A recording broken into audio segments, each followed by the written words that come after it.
Assalomu alaykum YouTube kanalimiz a'zolari. Bu videoni ko'rishdan oldin bittadan like bosib, bizga obuna bo'lib ketishni unutmanglar. Navbatdagi shoftolimiz mana kamerani yaqinroq olib kelib ko'rsatib qo'ying. Turetskiy nargis shoftolisi mana shu holatda rang olib pishib yetilyapti mana. Kalibri eng yirik kechki shoftollardan bo'ladi. Daraxtimiz yoshi 2 yoshda. Bunchalik daraxt katta bo'lib ketishiga sabab zeleniy agressiyalar qilingan, taglariga mineral o'g'itlar solib ishlovlar yaxshi berilgan. Mana boshqa bilan ko'rsatib qo'yaylik mana. Mana hosili 2 yoshda mana shunchalik hosil berdi. Yil mobaynida mana hosili ko'payib boradi. Mana boshqa tuplarni ham yana bir ko'rsatib qo'ying.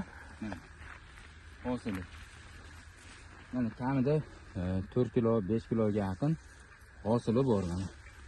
Kuzgi mavsum uchun, bahorgi mavsum uchun ko'chatlarga zakaz olishni boshlaganmiz. Nomerlarimizni yozib qolamiz, bemalol aloqaga chiqib ko'rasizlar. Ko'chatlarda sertifikati shartnoma asosida ko'chatlarni dastlabki qilib yetkazib beramiz va katta gektarlarga boq qilish xizmatlari bor. Bizni yo'qotib qo'ymaslik uchun bittadan obuna bo'lib ketishni unutmang.